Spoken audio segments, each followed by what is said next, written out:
Hello, boys and girls, and welcome to our children's devotion. I am very excited that you're joining me again for another inspiring story. The title of our story for today is Jesus Walks on Water.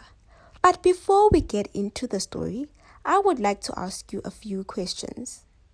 Who of you here can swim? Well, boys and girls, I'm glad that some of you can swim. Swimming is a very important skill that we need to learn, especially when we are young, because it can help save our lives. But have you ever tried walking on water when you were by the swimming pool or the ocean? Do you think it's possible to walk on water? Well, I'm sure for those who've tried, you just immediately sank into the water and ended up having to swim, right? Well, let us hear the story of Jesus.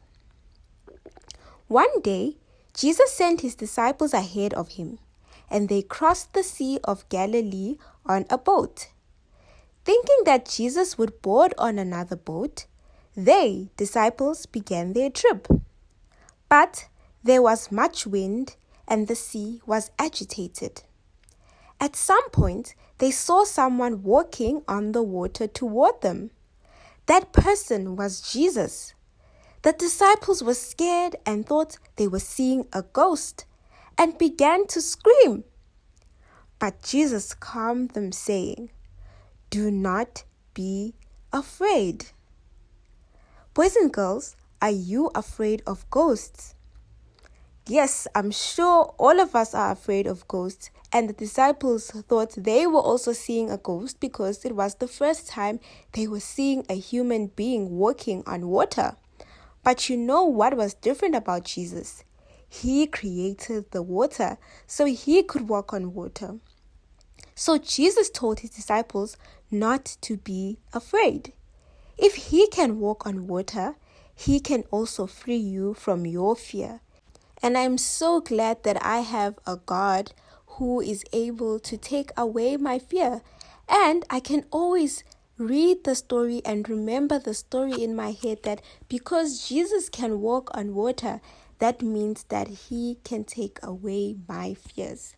So what is our memory verse for today? Well, it's found in Isaiah 41 verse 10. So do not fear, for I am with you. And that is true, boys and girls. The same way Jesus was with the disciples in the sea, walking on the water, he is with us today, so we should not fear. So before we go, we are going to have a short prayer. Let us bow our heads, close our eyes, and put our hands together. Jesus, help me to take ghosts and monsters out of my thoughts. Amen. Well, thank you, boys and girls, for joining me for this devotion. And my prayer for you is to remember, wherever you are, Jesus is there with you. So there is no reason for you to fear. Amen.